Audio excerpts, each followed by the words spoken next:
Are you feeling overwhelmed and uncertain about how to scale your business sustainably?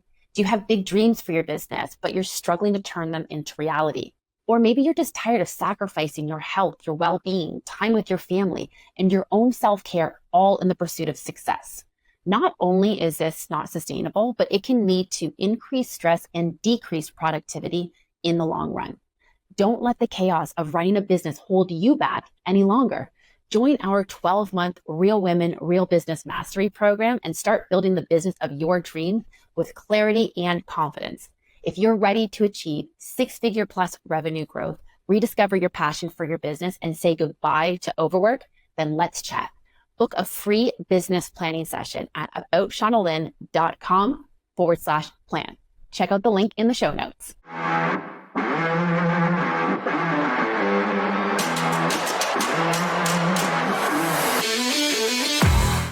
Hello and welcome to the Real Women, Real Business podcast. I am your host, Shauna Simon, and today I'm really excited about the guest that we have on here. Not only is she one of my coaching clients, which always gives me so much glee to be able to feature one of my amazing clients, but she is an absolute powerhouse and she's got an incredible story to tell about, well, there's a lot of things we're going to be talking about, but one of the big things we're going to talk about is what would you do if your business lost its Google listing? This is huge, right? We rely on this so significantly, and this actually happened to her. So we're going to talk about how she navigated this. But first, let me introduce you to who we're talking to. We are talking to Theresa Bouchard of TS Staging and Design, and she is an absolutely dynamic entrepreneur. So she made a bold career shift after like 30 years in the corporate world. And she did senior program management in the medical device industry, but she always had this passion for interior design. And so she transitioned her business to a home staging, or transitioned into her own business, I should say, into a home staging and design business. And she has built an incredible business and had, all these ratings on Google, got herself, top of the page on Google, and then lost her Google listings. So we're going to dive into that in just a moment. But first of all, welcome, Theresa. Thank you so much. Thank you, Shauna Lynn, for having me. I'm so excited to have this chat with you. As am I, because it's kind of a funny story too. When we first started working together, we had this whole plan of what we were going to be covering. And we had the whole action plan. This is what I do with all my clients. We create this action plan of like, these are the areas that we're going to really dig deep into. And on one of our very first calls, you're like, okay, so this just happened. And you lost your Google listing. So tell me how that came about in the first place. Like, how did you discover it? Why did it happen? Like, tell me a little bit and what was going on in your head when you're like, oh my gosh, I don't have Google anymore. Well, the why is still unknown, but I did receive an email notification from Google and said, your listing has been disabled. And I'm like, what? So I immediately went in and looked up my Google page and it was gone. I was able to access it, but it literally said it was disabled. So of course, I'm trying to call Google and you can't get in touch with Google. Right. So I'm trying to figure this out. So they kept telling me to read the guidelines, read the guidelines. I read the guidelines. The only thing that I can come up with is I moved my personal home address, moved from one location to another. So I finally found out that they looked at my business as no longer existing. Oh. Yeah. So it literally said, you no longer exist. And I'm like, hold on, I do exist. So it was really a trying situation. And I'm still dealing with the after effects too, because being taken down off of Google really impacted my SEO. I used to be Yeah. And so this was what, about 6 or 7 months ago now at the time that we're recording? Yeah, it happened in August. Okay. And at that point, my phone stopped ringing. I mean, I literally used to get calls daily and I'd say, where'd you hear about us? And they'd say Google. Sometimes it was for our services, but then it would be something a little bit different. But they still found me on Google. So I got the phone calls. Yeah. Yeah. And so that required a major shift. And I remember one of our first conversations, you're like, what am I going to do? Because you realize, I don't think we realize how much we rely on that. Yeah. So imagine, Google being the biggest search engine is no longer showing your website. If people search for, so in your case, it was home staging and design in your local area, and you're not coming up. That's wild. Like it took me a long time to finally get a good night's sleep. I had to let it go, but I had to do things in the meantime to continue my business, to strive, and keep my business going. So So let's get into that. So what did we yeah, do in order to, like, yeah, you needed the phone to ring, you needed people to know that you were still in business and still around. So what were some of the steps that you took? the first thing I did was I did a live video on our social media and just explained to people, hello, we are still a business. This is unfortunate, but Google took us down. We are now disabled. And we really got it out there to our followers that this happened to us and that we Wonderful. still are an existing business. So we shared that a couple times. And then the other things I had to do was really ramp up our sales, Right. the sales promotion piece of a business. And yeah, we still did that even before when we were top of the SEO or top of the Google page, but we had to take a different route. Our phone didn't ring anymore, only from Right. existing clients. So some of the things that we did, one, we joined the Women's Council of Realtors. So that kind of got our name out there and introduced us to some more clients, different clients, and of course, put that on our social media that we were now Yeah. members of Women's Council of Realtors. Joined the Chamber of Commerce. So that was one thing that we were Wonderful. not part of. So that's another piece. So another group of people that we were exposed to. We also did sales, so offers, promotionals. Hmm. So we offered 25% to new sales agents or realtors. Right. Excuse me. Yeah. So we Okay. offered 25% off to any new realtors. So, hey, Okay. here we are. You want 25% off your staging costs? Give us a call. And we did get some calls on that. That's And great. then the final one, this one was a big one, and it had to do with our warehouse too, which I think we're going to talk about in a little bit. But we did a promotional of 50% off to our existing customers for the month of October. That's huge. Yeah. And we did that for two reasons. One, to keep us going, and also Right. to clear out all of our inventory because we were getting ready to move into a warehouse. Right. And so, yeah, two birds, one stone, so to speak. And I know you Yeah, were doing a fair bit of direct outreach as well with some of your most loyal clients, telling them what's going on and just asking them to help spread the word as well, which, relying on, or leaning on to those relationships, I think is really important in times like this, because ultimately we all want to support the businesses that we've been working with, that we've built these relationships with. So I know if I found out that one of the businesses that I supported no longer had that Google listing that everyone's searching for, I'm going to start, posting them on my social media or telling the next, real estate agent that I'm talking to, hey, have you heard about so and so for, home staging services? So that's really important that you have those existing relationships in the first place. So first of all, that they are already loyal, they're coming back anyway, which is right. great. And now you're rewarding them for that. Like, hey, you're a loyal agent. So we've got this cool promo for you.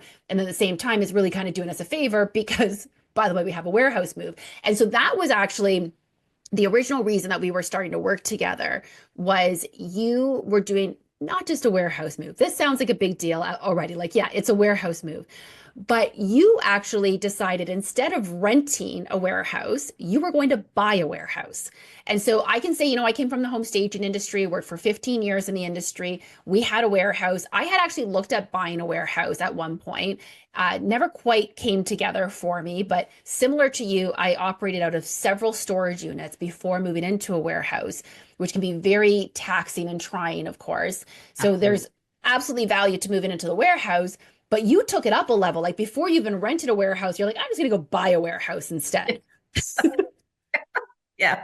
So, Yes. so tell me about how you came about that decision of like, I'm not going to rent one. I'm just going to buy one instead. So, as all home stagers out there, you start off, small, you're in your garage, you're in your own homes, then you go into storage units. And we had big containers in my yard. We had the pods in my yard. And then finally we went to big storage units, like in one location. But the storage units, we had 13 of them. Wow. And it was expensive. I mean, Sure. it was like $2,000 a month. So I'm like, this is crazy. We're just, pretty much opening a window and letting our revenue fly out. Right. And it's not efficient either. 13 different Oh, units, having to go to different units for things. I oh, know and at they were everywhere. before we moved into a warehouse, we were at 11 units. They were 10 by 20 shipping containers, and we had 11 of them. And we had them, and they were well organized in that, like, all of our sofas were in one, all of our Yep. artwork was in another. Like, yeah, we had a system. Didn't mean that it was great. And I mean, I also deal with a lot of winter, so that was always challenging with storage units. But anyways, so yes, you've got these 13 units, and Yep. you said you're basically throwing money out the window every single month with the rent for these things. Yep, absolutely. And it's funny because those storage units are directly across from the warehouse that we bought. Oh, perfect. That's a whole nother thing. Like I would drive past this, and I'm in my facility today. I would drive past it and I would say, that's the building that I want. That's the building that I want. But anyway, before we got to this building, we did do some research and looked at various warehouses around our area. And they were like $5,000 to $6,000 to rent a month. Wow. And I was just like, that's crazy. I don't want to just, throw that money out the window. I want to have an asset. Sure. So that was extremely important to me, is owning something. So, what if something happened? I didn't want to be stuck in a lease and stuck in a situation where, oh, well, you can't do this and this to the building and make it our Right. own. I really wanted to have something that we could make our own, put our name on it, not worry about having to ask if we need to do something. So purchasing the warehouse was actually, it was very expensive, but at the same time, it was a lot less money on a monthly basis than it would be to actually rent. So, Right. And I mean, and to your point, like, yeah, you get to do whatever you want to, but mhm, even aside from that, I've heard so many horror stories of people who have these warehouses, ownership changes, now they're getting evicted or their rent is right, is doubling, like all sorts of different crazy stories that I've heard. So you now get to control that, which is really great as well. right, So as you said, the monthly expenses are actually better than they would have been if you were renting, but I would imagine that the logistics to securing the sale in the first place, because now you have a mortgage essentially for a commercial property. Is that right? right. Yes. And that was a kind of, jumping through hoops to get that mortgage, but it was something to truly fight for. It's what we needed. It's what we Right. wanted. And this was the future of the company, is to really grow into a warehouse so that we didn't have to go through all of the, unit 199 and unit 7 and unit all over the place. I mean, it wasn't efficient. Right, for So sure. getting the warehouse was great, but I do want to mention, it was scary to purchase the warehouse because it is, a huge amount of money. However, the warehouse that we purchased has a lot of land with it. And Right. with that land, we're able to rent out various spaces on our property and gain revenue in that respect. So, not just, we have to pay the mortgage and it's just being paid with our revenue. We actually have another revenue stream that's bringing in money to help us pay our mortgage. And So, that's one of the things that I really, really respect about how you went about this, because I remember that from one of our first conversations, and you were saying how basically your mortgage payments would be subsidized to an extent based on this additional revenue that was pretty much a guaranteed revenue. Like there were already people that were looking to rent. I know it was parking spaces as well as units within the warehouse. Is that correct? not units, because we took Okay. over the units and Okay. made it our showroom. So we felt Okay. that that was more important to us than actually renting that space out, because it really is connected to the warehouse. So Right. we kind of wanted this unit that I'm in right now to be our office and showroom, and it's really Okay. worked out great for us.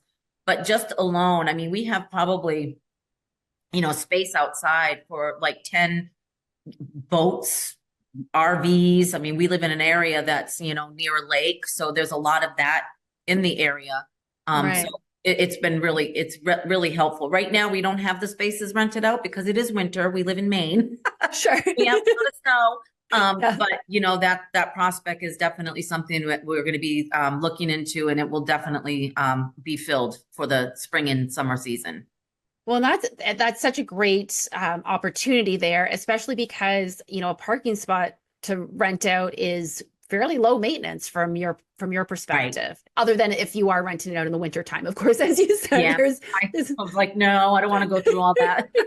Trust Yeah. me, I hear you. I'm in Canada and we have a whole lot of snow where I am right now. And Yeah. so yeah, so you definitely don't want to be digging that out. But so you were transitioning into the warehouse, and you did it sort of like you took over the warehouse and then moved out of the storage units, right? Like it wasn't like it all happened in one day, of course. There was some No. transition time to that.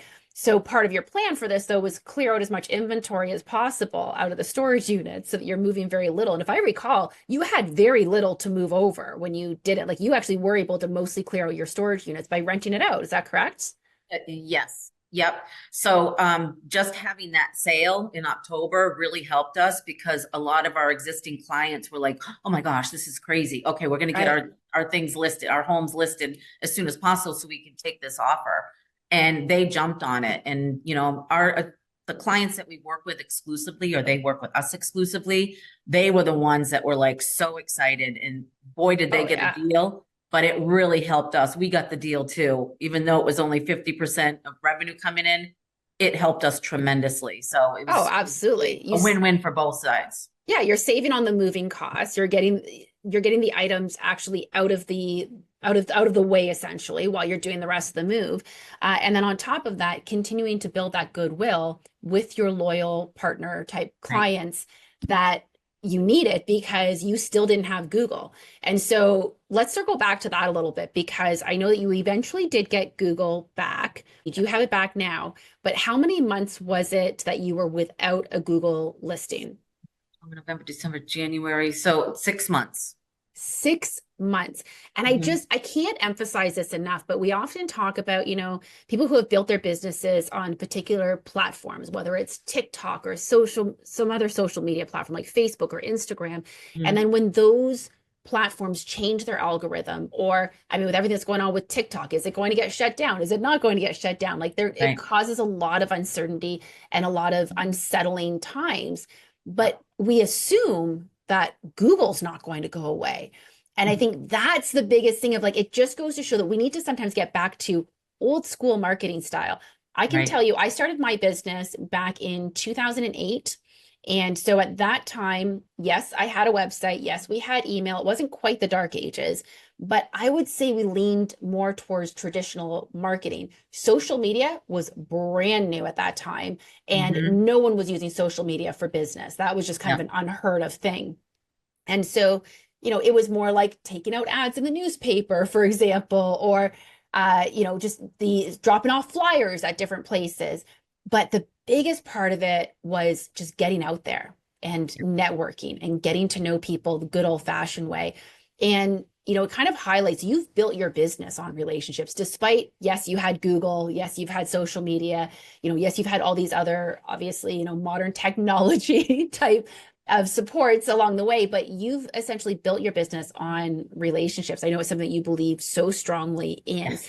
and not for the purposes of like, what can you do for me, of course, but what does it take to build those relationships, and how has that come into play with all of this? So for us, and I want to mention that this is, TS Staging and Design is made up of three women, myself, Stephanie Eklund, who is a co-founder and designer, and then Amber Bouchard, who is also a designer. We're like a trio, and we are we pride ourselves on being authentic. We're very real. We're very approachable. We're very friendly. We can adapt to, these very luxurious properties and that clientele, and we can also adapt to the elderly community or people on, selling homes at, mediocre level. I mean, we can really gain trust and build a relationship with a vast amount of different people. And I think that a lot of our clients, our realtors and the homeowners have told us that. And I think that's so important is just to be authentic. That Right. is my key to success is just being who we are. And I think that has really helped us in the long run. And I'm just really proud of where we've become, where we are today. And I'm proud to call us a trio because we are awesome together. We have a blast together. We laugh, we dance, and we just have fun. We're authentic. We're real. And I And I think think people love that. I think that people recognize that, people gravitate to that. It's no one wants to feel like a relationship is transactional. They want to Right. feel like the relationship can exist without the exchange of money.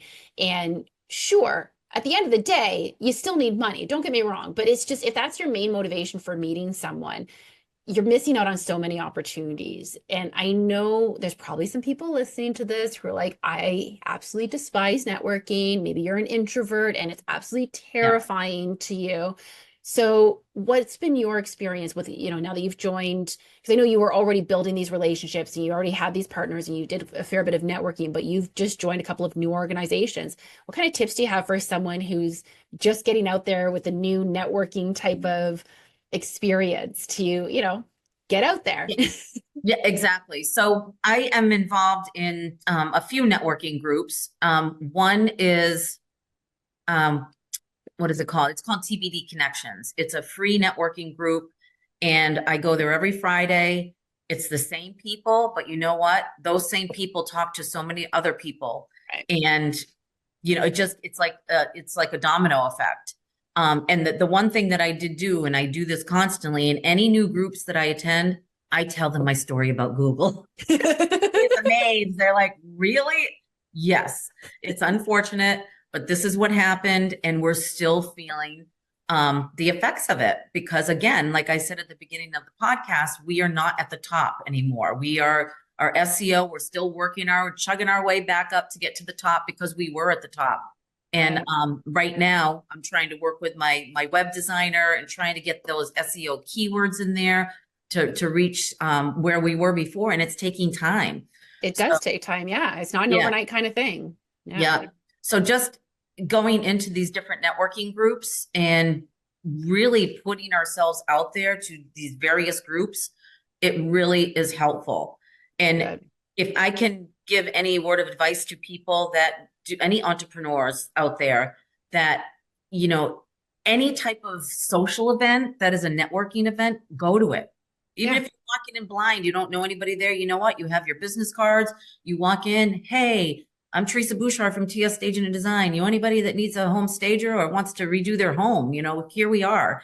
And it just makes such a difference in the connections that I've made just by doing that. Oh, absolutely. And I will also further to that, I will also say attending one time at these things isn't going to be an instant recipe for I'm going Mm, to get a flood of calls. They want right, to see you there consistently. They want to know, again, that you didn't just go there just to make a bunch of sales. At the end of the day, everyone's there for the same reason. They want to grow their businesses, right, but it doesn't mean that it has to feel like that's all that we're about. We're building real relationships, which in turn, of course, grows the business. So if you go one time, it's kind of like going back to, old school days of if I were to put an ad in the newspaper, usually they'd say you need to run it for 6 months before you see any sort of traction. Whereas nowadays, right, you can run a Facebook ad for a week and have some really good results. Sometimes it takes a couple of months, mind you, but the point is that it's a different kind of turnaround time, but building a relationship with someone builds a more sustainable business relationship. Like it's something that you can call on for years. I don't have a home staging business anymore, but I have so many contacts from that time right, that I'm working with these people or I'm finding other opportunities. Maybe it's in more of a volunteer aspect where someone needs some support at an event and I'm introducing them to someone that I know. Like you never know how these relationships can help you and how you can help others. And that's the key is you have to be able to be willing to give as much as you're right. getting as well in these things. Yeah. And the other thing too is you never know who's sitting next to you, whether it be at a restaurant or wherever you are out and about. You don't know who you're standing to in a grocery store. I'm always ready. If I hear somebody talking about, they're selling a house or anything, I have my card ready to go. Like, here you go. If you ever you're looking for somebody to come in and give you some advice and help prep your home before you list it, give me a call. And So true. yeah, Mhm. it's great to be prepared, because you really don't know who's next to you.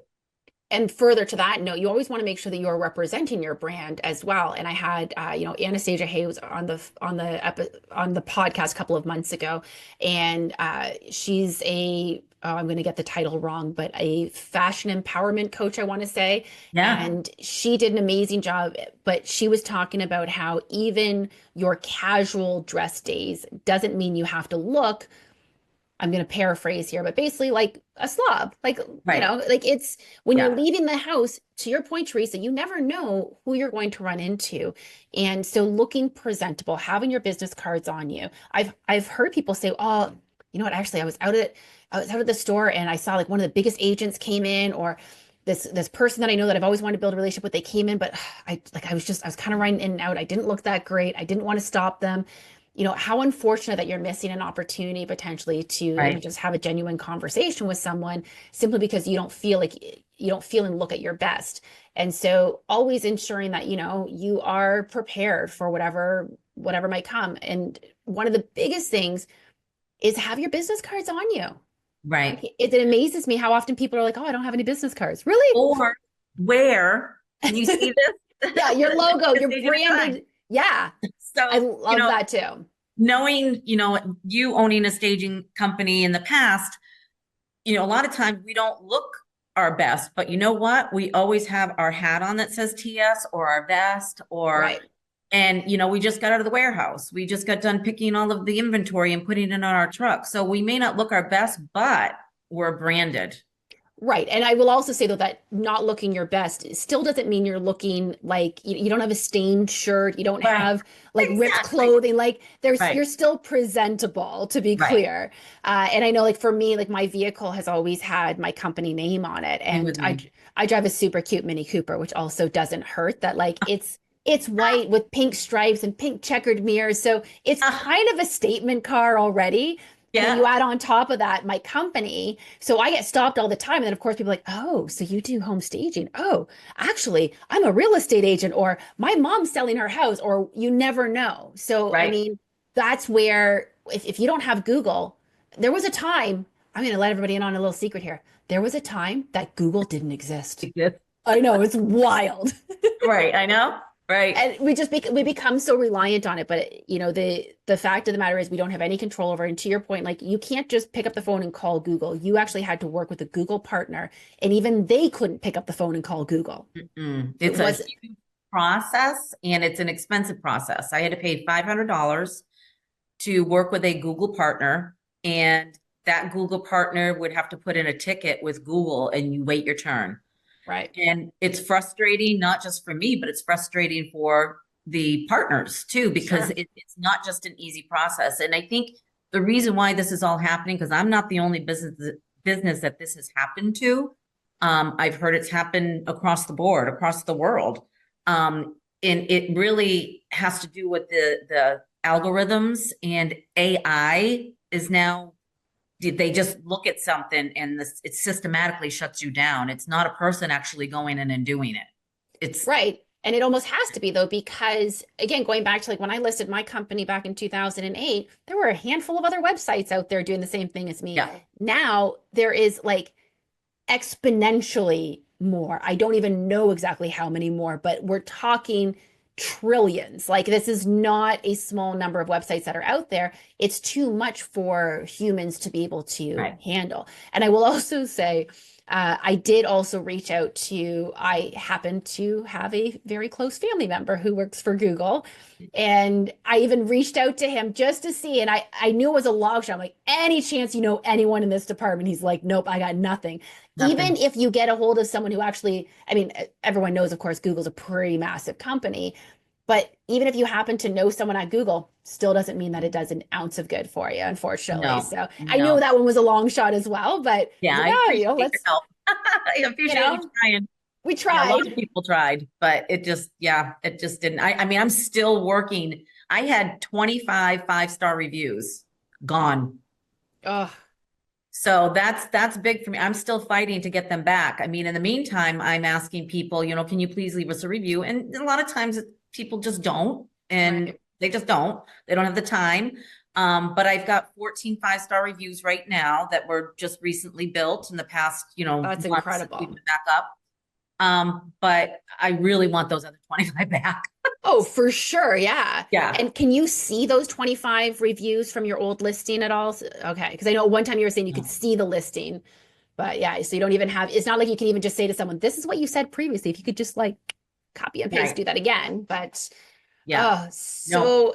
so frustrating. But you have, and also, like, let's just talk about this for a moment. Like, talk about stressful. I just bought a warehouse and then my Google listing goes down. Like, there's nothing, like, Yeah, it was very stressful. And I really had to do a lot of meditation to calm myself down, and get some sleep at night because it was really, it's out of my control. There's nothing I can do, other than what I was doing to generate business, right. back in the old way of generating business. I couldn't rely on Google. I could rely on social media, which was very helpful. But it's just not the same. I mean, when somebody's Right. going in, they're not going to Facebook to look you up. They're going to Google to look you up. But I appreciate you mentioning the stress management techniques that you were practicing because I think that is so important as well. It's one of the things that, it's so important to me that I've built my coaching business around maintaining, a healthy mental health despite what you're dealing with in entrepreneurship, which is always a lot of chaos on a good day, never mind when something like this happens. Right. But when it comes to managing stress, you kind of hit the nail on the head there where you said you knew what you could control and what you couldn't control. Hmm. You couldn't control what Google was doing. You couldn't Right. control how long that process was going to take. What you could control was how you continue to operate and get your name out there. And I think that there's probably a lot of people that would have been like, oh, well, I guess there's nothing I can do and just let the company fold or just, sit back and essentially whine about it and just, do nothing. But you refused to sit down and just take it. You were like, nope, I'm going to combat this as much as I can. Right. So you focused on what you could control. And that's a huge part of stress management. You have to identify what can you control, what can't you control, and only focus on the things that you can do. Create an action plan, take steps forward. But the rest of it, you have to let it go.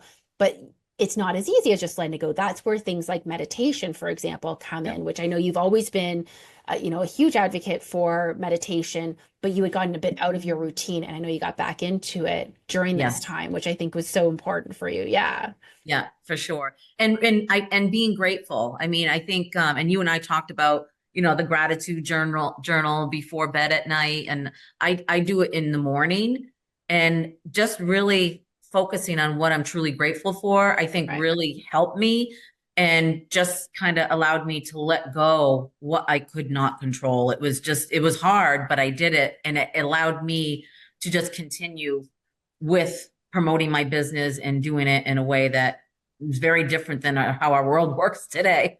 So, Right. And I think that is really important, though, is focusing on the good. And it's something that we often struggle to do, especially at the end of the day, you're focusing on what went wrong, what could I have done better? right, And it's not to say that there isn't value in, revisiting some things and planning for change in the future. But I think that it's so important to really focus on what went well. What were my wins today? What are the things that I'm grateful for? So I do mine at the end of the day. You mentioned you do yours at the beginning of the day. I think to each their own. I personally prefer the end of the day because it does help my mind to rest a little bit more. So even on mhm, my craziest days where it feels like everything went wrong, when you sit down for a moment, can you think of three things that went really well? You mhm, probably can. And some of those things can be as simple as I took 10 minutes and I sat down, I did nothing but sip on a cup of tea. Good for yep, me. Like that is a yep, win as far as I'm concerned, absolutely, or I snuggled with my cats or whatever, or maybe I got out for a walk, or maybe it's just a matter of like I sent a text message to a friend I haven't talked to in a little while and heard yeah, back from them. And that was great. It doesn't always have to be. I think sometimes we focus on like I have to accomplish all these big major things every right, day. And not every day can be massive like that, but it doesn't make it less impactful. We need to right, celebrate all of those wins. So good for you for being able to absolutely, recognize that. yeah. Thank Yeah. you. And you've been a So big help with that too. You kind of got me back on track because when we did meet and you started coaching me, I mean, this all kind of blew up. I'll admit it was it threw me for a little bit of a loop when we first started working together. Again, we had this sort of plan, which we still managed to Yeah, accomplish what we had set out to do, yeah, but we had to kind of hit pause on starting all of that to just, okay, how do we deal with Google? Like, this is first and foremost, we need that action plan because we couldn't have you lose the business, especially as you were about to close. So this is the other thing, you had not closed on the warehouse yet. You were Right. like a month away from closing on the warehouse. So Yep. you need revenue to be able Yeah. to do this. Right. So it was a big immediate shift of things. But again, from when we were talking, you already had the relationships. You had already built those relationships. And how long have you been in business, Theresa? We're just going into our 5th year. So I think that's something that I really want to note there, of that she has not been in business a long time. It's, you're not brand spanking new by any means, but you are not what I would consider a veteran either. And you still you had built all those relationships that kept you going. That is huge. It goes to show that you've always had those relationships. You didn't just turn to them when Google disappeared and be like, oh, where do I have relationships? They were already existing. They were already being nurtured. They were already being valued. And Yep. that is key to any business's success. So good for you for doing that, Thank truly. you. I'm Thank you. so proud of all the things that you accomplished. Again, all while navigating Google being down. But I will tell you guys that, like, as I'm speaking to her each time that we met, I would ask, how are things going with Google? She would give me a brief update. She's like, but that's that, and let's move on. Like, it Yeah. wasn't something that she allowed to consume her, which I think was so healthy as well. That had you let it, like, you did have to let go, as you said, of, I can't control this. I've done my part. It was disruptive, of course, but you Yep. did what you could, and you didn't let it consume you. So we didn't spend every single session going on and on about what we were going to do. You put wheels in motion after that first call that we had, started contacting your partners, put together the promotion that you put together in October, had other feelers out there. You did a warehouse customer meet and greet. What was it? Customer No, it appreciation was an open house. open house. And Yes. so the Chamber of Commerce came, we invited everybody, we were in the paper. And we had a photographer come and a videographer, and it was just like this big event. And it was really fantastic, all the support that we received. And it really got us recognized by the community, because we are a new business in the community. So Right. And that's huge. That's just putting goodwill out there and having it pay for itself, essentially. So good for you. thank So listen, if there's one thing that, after people are listening to this episode, if there is one thing that they take away from this, that one tip that you want to give to your fellow female entrepreneurs out there, what would that be? Don't let fear hold you back. I like Fear that. is fear can take over, and don't let it. If you have to believe in yourself and know that if you put your mind to something, you can do it. And it's all about choice too. I actually went to a great meeting yesterday. It was a training session. It's called Bold. I don't know if you've ever heard of it. Yeah, I'm familiar with Bold. Yeah. Yeah, it was really amazing. And happiness is a choice. Everything in our lives are a choice. And don't let fear be that choice. Overcome that fear and create the path that you want, and just go for it. Don't let fear stop you. I seriously couldn't have said it any better myself. That was so perfect. I love it. Thank you. So if someone wants to find you, what's the best way for them to find you? So they can contact us at www.tsstaginganddesign.com. That'll take you to our website, and you can start there. Our telephone number, our email address, everything is on there. And yeah, that's how you can reach out to us. And I mean, I haven't even begun to discuss how Theresa, aside from the incredible entrepreneur that she is, but she's also an incredibly talented home stager and interior designer. We barely even scratched the surface on that. But I Oh, think that goes without saying, given the business that she's managed to build. People would not be coming back and giving you rave 5-star reviews if right. obviously you didn't have that part nailed down as well. But it's not just about the work that you do in terms of stage and interior design. It's the customer service, it's the quality, it's everything that goes with that. And you've built such an incredible business, and I'm so proud of everything that you've done. Thank you. We so appreciate it. And I do want to add that, to toot our own horn, we are a 8-time award-winning home staging company. From the home staging resource is where we were certified. Yeah. And we submit all of our beautiful work to them, and we've been recognized 8 times by the company. So Beautiful. great That's honor. And that's it. That is a huge honor to know that you're being recognized within your industry as well. So Yeah. very good for you. Wonderful. Well, Thank you. Teresa, thank you so much for joining me today. This has been such a Thank you, Sean. pleasure. Thank you. And Thank you so so much. listen, if you're listening to this episode and what we're talking about here is resonating with you, don't forget to subscribe to us on your favorite podcast platform. Leave us a review. And as always, if you know of someone who can benefit from this, maybe they've just recently lost their Google listing or they're struggling to get going on Google and they want to build up their business, please share this episode with them. It's the best way that we can support our fellow female entrepreneurs. Until next time, everyone, keep thriving. Thank you.